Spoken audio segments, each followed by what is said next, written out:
নমস্কার বন্ধুরা, অনুভয় রান্নাঘরে সবাইকে স্বাগত জানাচ্ছি। বন্ধুরা, আমার আজকের রেসিপি গোবিন্দভোগ চালের রাজকীয় স্বাদের পায়েস রেসিপি।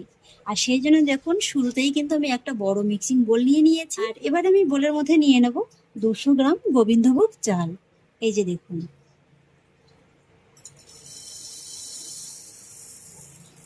এবার চালটাকে আমি মোটামুটি 1 থেকে 2 বারের মতো জল পাল্টে খুব ভালোভাবে একটু ধুয়ে নেব। চালটাকে কিন্তু খুব বেশি ধোয়া যাবে না, তাহলে আবার চালের মধ্যে যে সুগন্ধটা আছে সেটা একদমই চলে যাবে। পায়েস রান্নার শুরুতেই আপনারা এই কাজটা করে নেবেন, তাহলে দেখবেন যে পায়েসটা খুব তাড়াতাড়ি একদম তৈরি হয়ে গেছে।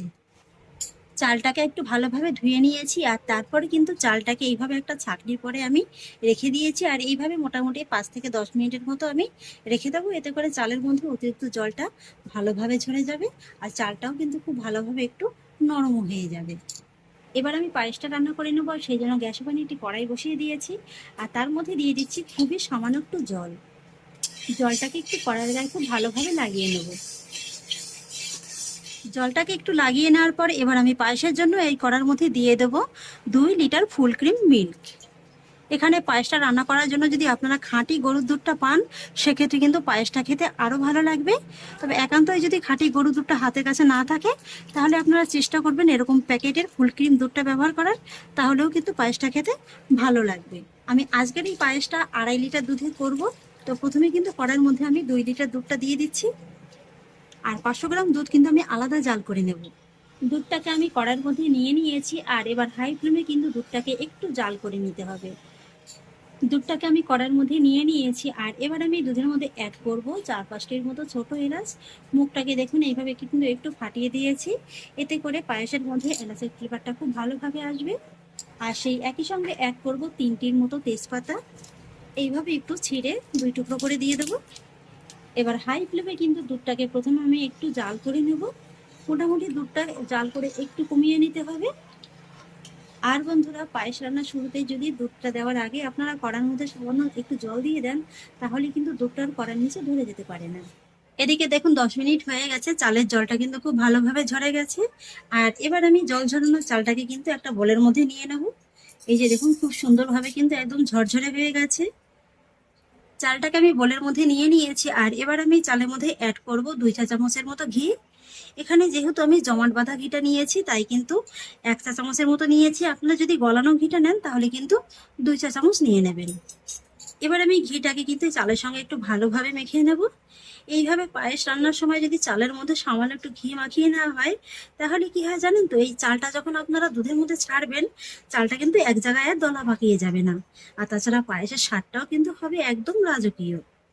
চালের সঙ্গে ঘিটাকে আমি খুব ভালোভাবে মাখিয়ে নিয়েছি, একটা সাইডে রেখে দেবো। এবার আমি আরো একটা বাটি নিয়ে নিয়েছি, আর তার মধ্যে নিয়ে নেবো 1 মুঠোর মতো কাজু বাদাম আর 1 মুঠোর মতো কিশমিশ। এবার কাজু আর কিশমিশটাকে কিন্তু আমি একটু ভালোভাবে ধুয়ে নেব। কাজু কিশমিশটাকেও খুব ভালোভাবে ধুয়ে নিয়েছি, এটাকেও একটা সাইডে রেখে দেবো। এইভাবে একটু কাজু আর কিশমিশটাকে ধুয়ে নিলে কি হয় জানেন তো, এটা যেমন খুব ভালোভাবে পরিষ্কারও হয়ে যায়, আর তাছাড়া কাজু আর কিশমিশটা কিন্তু হালকা করে একটু নরমও হয়ে যায়। আর এবার দেখুন বন্ধুরা, আমি আরো একটা বাটির মধ্যে নিয়ে নিয়েছি 100 গ্রামের মতো গুঁড়ো দুধ। পায়েসের মধ্যে যদি এইভাবে একটু গুঁড়ো দুধ দেওয়া হয়, তাহলে পায়েসের স্বাদটা কিন্তু একদম রাজকীয় স্বাদের হয়। আর এবার আমি গুঁড়ো দুধের মধ্যে অ্যাড করব আমি যে 500 গ্রাম দুধটা আগে ভাগে জাল করে রেখেছিলাম, সেই দুধটাকে জাল করে কিন্তু আমি একটু ঘন করে নিয়েছি। লিকুইড দুধের সঙ্গে গুঁড়ো দুধটাকে খুব ভালোভাবে মিশিয়ে নেব। পায়েসটা রান্নার শুরুতেই দুধটা জাল হতে হতে আপনারা এই কাজগুলো সেরে নেবেন, তাহলে দেখবেন যে খুবই অল্প সময়ের মধ্যে কিন্তু পায়েসটা রান্না হয়ে যাবে।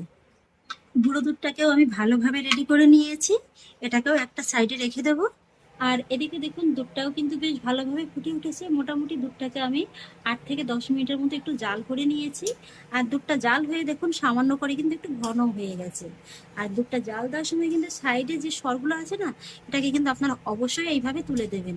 এই সরটা যখন পায়েসটা খাওয়ার সময় মুখে পড়বে, তাহলে কিন্তু খেতে বেশ ভালো লাগবে। এই দুধটাকে আমি এর থেকে আর বেশি জাল করে ঘন করব না। এবার কিন্তু আমি এর মধ্যে অ্যাড করব এই যে গোবিন্দভোগ চালটা। চালটাকে কিন্তু দুধের সঙ্গে একটু ভালোভাবে মিশিয়ে নিতে হবে। চালটাকে আমি খুব ভালোভাবে মিশিয়ে নিয়েছি।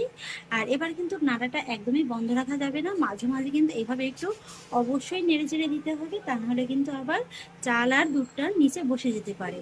পায়েসটা শুরুর দিকেই কিন্তু দুধটা বেশি বসে যাওয়ার একটা রিস্ক থাকে, তাই শুরুর দিকেই কিন্তু এইভাবে আপনারা একটু মাঝে মাঝে নেড়ে চেড়ে দেবেন। আর এবার কিন্তু ফ্লেমটাকে আমি মিডিয়ামে রেখে এইভাবে আর একটু সময় নিয়ে আমি পায়েসটাকে রান্না করে নেব। পায়েসটা দেখুন বন্ধুরা টকবক করে কিন্তু ফুটতে শুরু করে দিয়েছে। আর পায়েসের উপরে দেখুন কত সুন্দর একটা দুধের স্বরের মোটা আস্তরণ করেছে। এই স্বরটার কারণেই কিন্তু পায়েসের স্বাদটা হবে একদম রাজকীয়। স্বরটাকে এইভাবে একটু যখনই পড়বে না, একটু ভেঙে ভেঙে পায়েসের মধ্যে মিশিয়ে দেবেন, তাহলে কিন্তু পায়েসটা খেতে বেশি ভালো লাগবে। ওদিকে চলুন পায়েসটা তৈরি হতে থাক, আর সেই ফাঁকে আমি যে কাজু আর কিশমিশটা ধুয়ে রেখেছিলাম সেই কাজু আর কিশমিশটাকে কিন্তু আলাদা করে এইভাবে একটা তরকা প্যানে একটু ঘি দিয়ে ভেজে নেব। এই যে দেখুন বন্ধুরা, কিছুক্ষণ আমি একটু ভিজিয়ে রেখেছিলাম, তাতে করেই কিন্তু কাজু আর কিশমিশটা খুব সুন্দরভাবে ভিজে গেছে। মোটামুটি 1 চা চামচ ঘি দিয়ে কিন্তু কাজু আর কিশমিশটাকে খুব ভালোভাবে একটু ভেজে নিলেই হয়ে যাবে।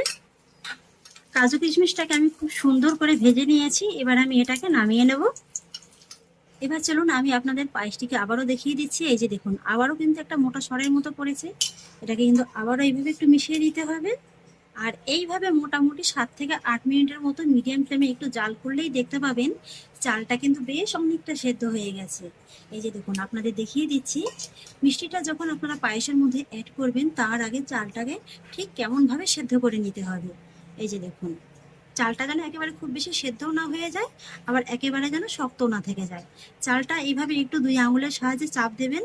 যদি দেখেন যে ভিতরে হালকা করে একটু শক্ত মতো লাগছে, তবে একটু জোরে চাপ দিলে আবার ভেঙে যাচ্ছে বা মিশে যাচ্ছে, তাহলেই বুঝবেন যে পায়েসের জন্য চালটা একদম পারফেক্টভাবে সেদ্ধ হয়ে গেছে।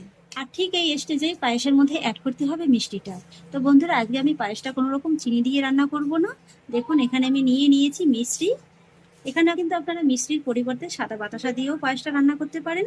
চিনি দিয়ে রান্না করলে কি হয় জানেন তো, পায়েসের মধ্যে একটা জোল জোলো ভাব চলে আসে, সেক্ষেত্রে পায়েসটা খেতে খুব একটা ভালো লাগে না।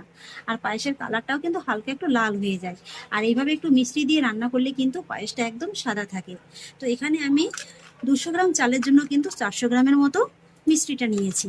আর আপনারা যদি চিনি দিয়ে পায়েসটা রান্না করতে চান তাহলে প্রতি 100 গ্রাম চালের জন্য কিন্তু 125 গ্রামের মতো চিনিটা লাগবে।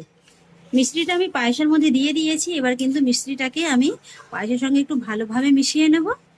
আর তারপর এর মধ্যে অ্যাড করব এই যে গুঁড়ো দুধটা, আর সেই একই সঙ্গে অ্যাড করব সামান্য একটুখানি লবণ। এতে করে মিষ্টি স্বাদের ব্যালেন্সটা কিন্তু একদম পারফেক্টভাবে হয়। তবে অনেকেই আছেন পায়েসে লবণটা পছন্দ করেন না, তারা কিন্তু স্কিপ করে যেতে পারেন। ব্যাস সমস্ত উপকরণগুলো আমার মোটামুটি দেওয়া হয়ে গেছে। এবার কিন্তু পায়েসটাকে আরেকটু সময় নিয়ে জাল করে নিতে হবে। মোটামুটি চালটাকে একদম পারফেক্টভাবে সুসেদ্ধ করে নিতে হবে। আর এখানে যেহেতু মিশ্রিটা দেওয়া হয়েছে, মিশ্রিটা দেওয়ার কারণে কিন্তু পায়েসটা আবার একটু পাতলা হয়ে যাবে। দেখুন বন্ধুরা, মিশ্রিটা দেওয়ার পরে কিন্তু আমি লো ফ্লেমে আরও 10 মিনিটের মতো পায়েসটাকে রান্না করে নিয়েছি। এই যে দেখুন পায়েসের মধ্যে কতটা ক্রিমি ক্রিমি একটা ভাব চলে এসছে। এই যে দেখুন আমার পায়েসটা কিন্তু প্রায় কমপ্লিট রান্না। এই যে দেখুন, আর এবার কিন্তু সব শেষে আমি এই পায়েসের মধ্যে অ্যাড করব ভেজে নেওয়া কাজু আর কিশমিশটাকে ভালোভাবে মিশিয়ে নেব। আর এখনো কিন্তু আঁচটা একেবারে লোতে আছে, কারণ এই পায়েসটাকে কিন্তু এর থেকে আর বেশি ঘন করা যাবে না, কারণ এটা যখন আবার ঠান্ডা হয়ে যাবে না, এটা কিন্তু ঘন হয়ে আরো অনেকটা বসে যাবে। আর সব শেষে কিন্তু আমি পায়েসের মধ্যে থেকে এই তেজপাতাগুলোকে তুলে নেব।